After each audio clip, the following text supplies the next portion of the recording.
इस वीडियो के अंदर हम अपनी अपडेट क्वेरी को इम्प्रूव करने वाले हैं। इससे पुरानी वीडियो में हमने एक रिकॉर्ड को अपडेट किया था, लेकिन उसमें प्रॉब्लम क्या थी कि हमें अपने रिकॉर्ड को अपडेट करने के लिए 2 बार डेटाबेस को हिट करना पड़ा था। ठीक है, इस बार हम कुछ ऐसा करने वाले हैं कि एक ही हिट में हम अपने डेटाबेस के रिकॉर्ड को अपडेट कर सकें।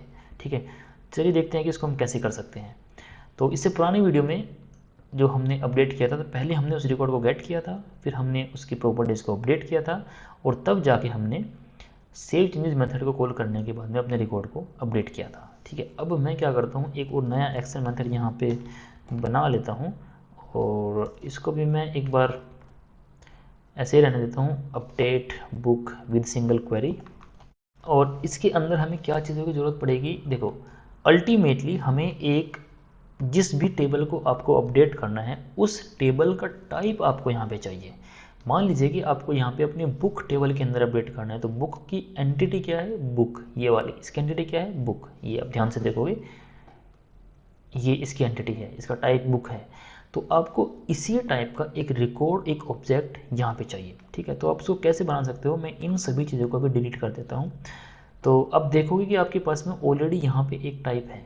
तो वैसे तो अगर आपको कहीं और से ये मिल जाता है, मान लीजिए कि आप कोई ऐसा लॉजिक परफॉर्म कर रहे हो जहाँ पे आपको ऑलरेडी ये टाइप मिल जाता है, ठीक है, सिचुएशंस ऐसी बनती हैं, तो अल्टीमेटली आपको क्या करना है कि इस टाइप का एक ऑब्जेक्ट यहाँ पे रखना है। अब ये आपके पास में यूआई से आए या फिर किसी और लॉजिक से आए या कहीं से भी आए, आपके पास में वो टाइप होना जरूरी है। ठीक है, मान लीजिए कि मैं अभी अपने इस मॉडल में क्या करता हूँ, वैसे तो हमने एक आईडी को सेपरेट करके भेजा था, लेकिन इस बार मैं क्या करता हूँ, सेपरेट भी आप भेज सकते हो। अगर आपने सेपरेट भेजा है तो आप model dot I D is equals to book I D यहाँ पर कर दो, तो भी बात बन जाएगी। अदरवाइज आप इसके अंदर भी डायरेक्ट अपना आईडी भेज दो। तो इस बार हमें क्या काम करना है, यहाँ पे हमें लिखना है डी बी कॉन्टेक्स्ट, जो हम यूज़ करते हैं अपने इस अपडेट करने के लिए। तो F D B context dot, किस टेबल को अगेन आपको अपडेट करना है, डॉट अपडेट डॉट मॉडल। तो मैंने क्या किया, अपडेट मॉडल, मैंने अपडेट मेथड को यहाँ पे कॉल किया। ठीक है, अब बस इतना ही मैंने काम किया है। अब देखते हैं कि ये कैसे काम करते हैं। चलिए इसको एक बार रन कर लेते हैं। तो इस बार इस पोस्टमैन से हमें इस आईडी को भेजने की ज़रूरत नहीं है, क्योंकि मैंने अपने नए जो मेथड है उसमें इस आईडी को हटा दिया है। यहाँ पे एक बार मैं ब्रेक पॉइंट लगा लेता हूँ इस वाले के ऊपर, और एप्लीकेशन रनिंग है। तो ये एक जो पहला रिकॉर्ड था, इसकी मैं आईडी भी इस बार यहाँ पे भेज देता हूँ। आईडी जो है आईडी 1। ठीक है, तो हम 1 वाले रिकॉर्ड के साथ में इस बार काम करने वाले हैं। यहाँ पे लिख देता हूँ मैं इन सिंगल क्वेरी। ठीक है, तो कुछ कुछ सब में लिख देते हैं। ठीक है, इन सिंगल क्वेरी, यहाँ पे भी लिख देता हूँ इन सिंगल क्वेरी। इसको मैं बना देता हूँ, मान लीजिए कि 2000 is active true language ID, मान लीजिए इसको मैं 1 कर देता हूँ। ठीक है, तो इतने सारे चेंजेस मैंने कर दिए। अब मैं इसको सेंड पे क्लिक करता हूँ, देखते हैं क्या होता है। अच्छा, ये रिक्वेस्ट हमारी यहाँ पे आई, और इस बार मॉडल के अंदर अगर आप अपने माउस को होवर करोगे तो देखोगे कि चीज़ें जो आपने अपडेट करके भेजी हैं वो सब कुछ यहाँ पे है। ठीक है, तो मैंने इसको ऐसे किया, और इस लाइन तक अभी डेटाबेस में अपडेट नहीं हुए हैं। ठीक है, जब आप सेव चेंजेस को कॉल करोगे तभी आपके डेटाबेस के अंदर चीज़ें अपडेट होंगी। तो टेस्टिंग के लिए मैं एक बार यहाँ पे अपनी बुक्स को फिर से एक बार एग्जीक्यूट कर लेता हूँ। तो ठीक है, अभी पुराना डेटा यहाँ पे पड़ा हुआ है। तो जैसे ही मैं इस बार यहाँ पे इसको कंटिन्यू करता हूँ, और डेटाबेस के अंदर चीज़ों को वेरीफाई करते हैं एक बार कि कुछ हुआ है कि नहीं। देखो, इन सिंगल क्वेरी यहाँ पे अपेंड हुआ, यहाँ पे भी अपेंड हुआ, नंबर ऑफ पेजेस भी यहाँ पे चेंज हुए, और लैंग्वेज आईडी भी यहाँ पे चेंज हुई। तो जो भी डेटा आपने सेट कर रखा है, यानी कि जितनी भी उस बुक के अंदर प्रॉपर्टीज़ हैं, वो सारी प्रॉपर्टीज यहाँ पे अपडेट हो जाएंगी। और इसको मैं कर देता हूँ कंटिन्यू। ठीक है, अब मान लीजिए कि इसमें इस बार क्या हुआ कि हमने अपने इस यूआई के ऊपर मैंने इस डिस्क्रिप्शन को नहीं भेजा, बिकॉज ऑफ एनी रीज़न। ठीक है, अब मैं फिर से इसको हिट करता हूँ, इस बार देखते हैं क्या होता है। Description field is required. ठीक है, इसको भी एक बार ठीक करते हैं कि मान लीजिए इस बुक के अंदर मैं यहाँ पे इसको एक बार नलेबल बना देता हूँ टेस्टिंग पर्पज़ के लिए। ठीक है, इसको मैं एक बार रन करता हूँ। तो मैंने रिक्वेस्ट को सेंड किया। इस बार आप देखो यहाँ पे आपके पास में डिस्क्रिप्शन में कुछ भी नहीं होगा। ठीक है, ये नल है। अगर मैं इसको कंटिन्यू पे क्लिक कर देता हूँ तो क्या होगा, अच्छा, क्योंकि हमारा जो डेटाबेस के अंदर कॉलम है वो नो नल है, यानी कि उसके अंदर हम नल सेट नहीं कर सकते हैं, तो इसलिए यहाँ पे एरर आई है। अदरवाइज़ क्या होगा, मान लीजिए कि आपका कोई कॉलम है जो नलेबल नहीं है, तो उस केस में यहाँ पे क्या होगा, जो भी डेटा आपने सेंड नहीं किया है, यानी कि यहाँ पे सेट नहीं किया है, वो डेटा आपका डेटाबेस के अंदर से हट जाएगा। मान लीजिए कि अगर आपका कॉलम जो है वो नलेबल होता, ठीक है, उस नलेबल के केस में अगर मैं नलेबल इसको बनाऊँ, यहाँ पे मैं इसको नलेबल बना सकता हूँ, यानी कि इसको मैं राइट क्लिक करके और डिज़ाइन के ऊपर जाके यहाँ पे मैं इसको नलेबल सेट कर सकता हूँ।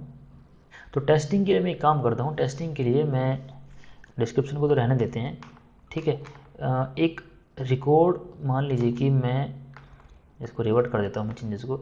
मान लीजिए एक ऐसे रिकॉर्ड के बारे में बात करते हैं जिसके अंदर हमारे पास में ये ऑथर आईडी पड़ी हुई है, ठीक है, तो मैं 13 वाला एक रिकॉर्ड दे लेता हूँ। तो मैंने यहाँ पे क्या किया कि मैंने आईडी को सेट कर दिया 13, ठीक है, और इस बार मैंने यहाँ पे ऑथर आईडी को सेंड नहीं किया, ठीक। तो ये सारी प्रॉपर्टीज़ तो अपडेट हो जाएंगी जो हमने यहाँ पे सेंड किया है, और ऑथर आईडी हमने सेंड नहीं की। तो देखते हैं क्या होता है। एप्लीकेशन को एक बार रनिंग है, तो मैं इसको सेंड पे क्लिक कर देता हूँ, ठीक है, यहाँ पे आया, कंटिन्यू पे मैं क्लिक करता हूँ।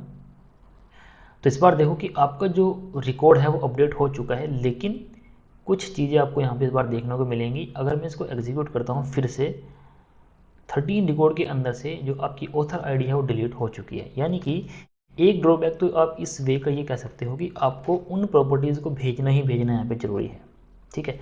वैसे तो एक और तरीका होता है जिसमें आप प्रॉपर्टीज़ के ऊपर भी चीज़ों को अप्लाई कर सकते हो कि मुझे केवल इस प्रॉपर्टी को अपडेट करना है, या फिर इन 2 या 4 जितनी प्रॉपर्टीज़ को आपको अपडेट करना है वो आप कर सकते हो, वो तरीका है। लेकिन वो हम एक नेक्स्ट वीडियो में बात करेंगे जब हम चेंज ट्रैकर के बारे में बात करेंगे इस एंटिटी फ्रेमवर्क के कॉन्सेप्ट में। तो वो एक पूरा कॉन्सेप्ट है, लेकिन अभी अगर आप देखोगे, आप सिंपली ऐसे इंप्लीमेंट करते हो, तो अभी एक ये ड्रॉबैक अभी उसका हुआ। तो एक और तरीका है इसको अपडेट करने के लिए। देखो अल्टीमेटली होता है क्या है कि जो जब भी आप ये अपडेट मेथड कॉल करते हो तो एक एंट्री स्टेट होती है, ठीक है, उस स्टेट के बेस पे ही आपका एंटिटी फ्रेमवर्क कोड काम करता है। तो जैसे ही आप ये चीज़ करोगे तो आपकी जो एंट्री की स्टेट है, यानी कि जो आपकी बुक्स, जो अपना रिकॉर्ड यहाँ पे ये जिसके साथ में आप काम कर रहे हो, इसकी जो स्टेट है वो मॉडिफाइड बन जाएगी। तो जब आप सेव चेंजेस मेथड को कॉल करोगे तो होता क्या है कि जितनी भी चीज़ें आपने इससे पहले यहाँ पे एंटिटी अपडेट की हैं, या फिर आपने उसको ऐड किया है, या फिर उसको अपडेट किया है, फिर डिलीट किया है, ये सेव चेंजेस मेथड आपकी उन सारी चीज़ों को डेटाबेस के अंदर अप्लाई कर देगा। तो अल्टीमेटली अपडेट मेथड कॉल होने से भी क्या होगा कि आपकी स्टेट ही चेंज हो रही है। और अगर आपको उस स्टेट को खुद से डायरेक्ट चेंज करना है तो वो भी आप कर सकते हो। वो हम कैसे कर सकते हैं, मैं एक बार इसको हटा देता हूँ यहाँ से। जो आपका डीबी कॉन्टेक्स्ट है वो इसकी एंट्री, और इस एंट्री के अंदर मैं अपने मॉडल को पास कर देता हूँ जो भी हमने यहाँ पे लेके आया है। इसका टाइप क्या है, अगेन बुक ही है, और इसकी स्टेट, ठीक है, अगर ये स्टेट जो है मैं इसको यहाँ पे मॉडिफाइड सेट कर सकता हूँ, ठीक है। ये एक नेम स्पेस है जो आप नेम स्पेस अपने ऊपर मेन एप्लीकेशन पे भी यूज़ कर सकते हो, ठीक है। इस स्टेट के अंदर आप एक प्रॉपर्टी को सेट कर सकते हो, और ये एक इनम है एंटिटी स्टेट, यहाँ से आप इसको सेट कर सकते हो, ठीक है। तो हम एक नेक्स्ट वीडियो में वैसे तो इसके बारे में डिटेल में बात करेंगे कि एंटिटी स्टेट क्या होता है, कब ये ऐड होता है, कब मॉडिफाइड होता है।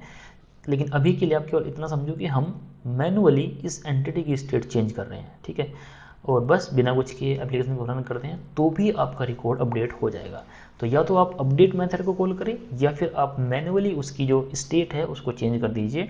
दोनों केस में ही आपका रिकॉर्ड अपडेट हो जाएगा। तो एक बार इसको टेस्ट कर लेते हैं कि ये सही से काम कैसे करता है, ठीक है। तो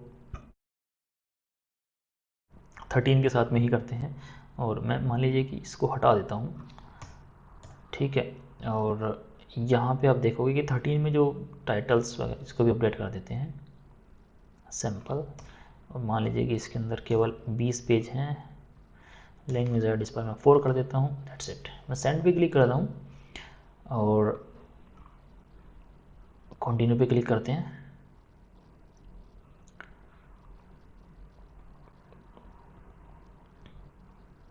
तो यहाँ पे आपको आउटपुट देखने को मिलता है, और डेटाबेस के अंदर अगर आप जाके बुक्स को फिर से एक बार रन करोगे तो यहाँ पे इस बार आपको देखने को मिलेगा कि रिकॉर्ड्स अपडेट आपके हो चुके हैं। तो कोई भी तरीका आप यूज़ कर सकते हो, ठीक है। तो ये जो तरीका है, आप एक सिंगल क्वेरी में अपने डेटाबेस को अपडेट कर सकते हो। लेकिन क्या होगा कि अगर मुझे बल्क में डेटा को अपडेट करना है तो इस सिनेरियो में आप बल्क में डेटा को अपडेट नहीं कर पाओगे, ठीक है। तो उसके लिए एक और तरीका होता है, अगर आपको बल्क में अपडेट करना है तो वो हम देखेंगे कि नेक्स्ट वीडियो में, कि किसी कंडीशन के बेस पे मान लीजिए कि मुझे उन सारे रिकॉर्ड को अपडेट करने हैं जिसके अंदर नंबर ऑफ पेजेस 10 है या मोर देन 10 है, या मतलब कोई भी एक ऐसा लॉजिक जिसके बेस पे हमें कलेक्शन मिलता है, माने कलेक्शन का मतलब मल्टीपल रिकॉर्ड्स मिलते हैं और उन सारे रिकॉर्ड्स को हमें अपडेट करना है, वो हम देखते हैं नेक्स्ट वीडियो में। तो मिलते हैं नेक्स्ट में। Thank you for watching, have a great day, bye.